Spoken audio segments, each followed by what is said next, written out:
What? Peter lost the fight to Miles while wearing the black suit? I can't believe they made Peter a punching bag just to make Miles shine.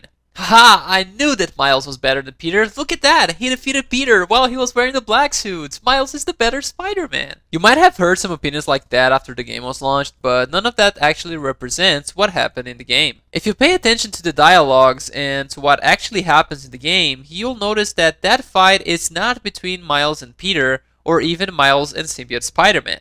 It's between Miles and the symbiote. While he's physically attacking Symbiote Spider-Man, he's also trying to address Peter Parker to make him see that he doesn't need that symbiote. You can clearly see in many different moments of this game that the symbiote is making Peter believe that he needs it. The symbiote. He killed them all. The problem solved. All these villains. He really thought the suit could solve it all.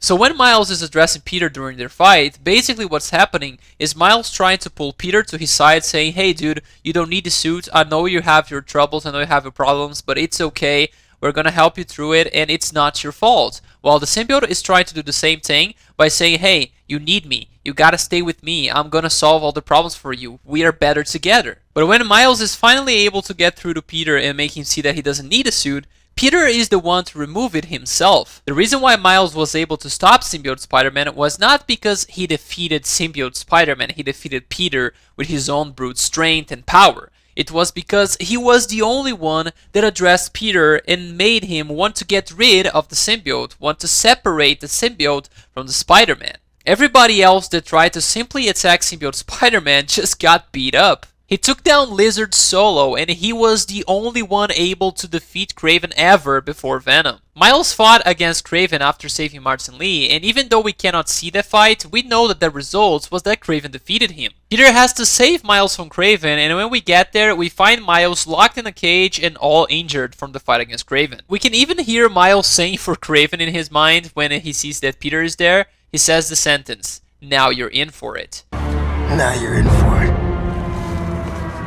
Basically saying, okay, you were able to defeat me, well, now we're gonna have to deal with him. Before we continue, I just want to remind you to leave me a thumbs up to support my work in case you're enjoying this video, and also subscribe to the channel and turn on the notification bell to receive more content like this. Do you really believe that Miles is more powerful or better than Symbiote Spider-Man, the only one who was able to defeat Kraven, which is the one who defeated Miles before? Or do you believe that Symbiote Spider-Man was actually fighting seriously against Miles, one of Peter's best friends and the one that he is tutoring, when he was even holding back against Kraven, as stated by Kraven himself multiple times during their fight? You still hold back.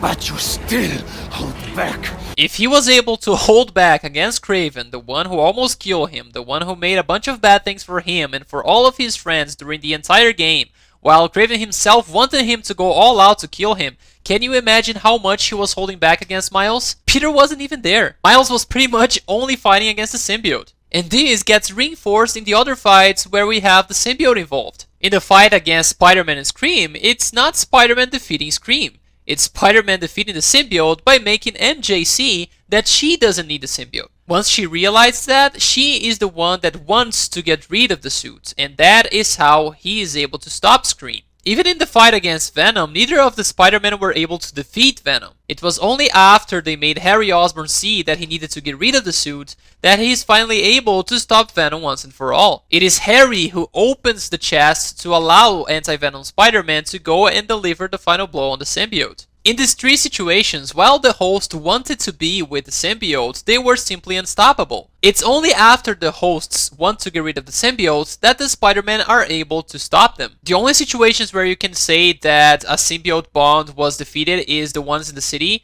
where you can see Spider-Man punching or kicking the host away from the symbiote, or using the brute strength to remove the host away from the symbiote without the host necessarily wanting to get rid of the symbiote. In those situations, yes, the symbiotes were defeated. Or in the situation of Anti-Venom Spider-Man where he got knocked out by Venom, in that situation you could say that he was defeated. That was very stupid, and I'm gonna leave a card up here for a discussion where I talked exactly why that was simply absurd. But in the case of Symbiote Spider-Man, Scream, and Venom, they were not defeated by Spider-Man. Spider-Man just made the hosts realize that they didn't need the symbiote, so the host decided that they didn't want to be with the symbiote anymore. Please consider supporting my work on Patreon. YouTube demonetized me and I can't make a single penny out of my work. So your help would be much appreciated and would definitely motivate me to keep going. So, do you agree with me or no? Do you believe that Miles defeated Symbiote Spider-Man because he is more powerful, because he's stronger? What do you think about all the topics that I brought up in this video? Leave your thoughts and ideas in the comments. Please be respectful to the others in the comments section and let's be greater together.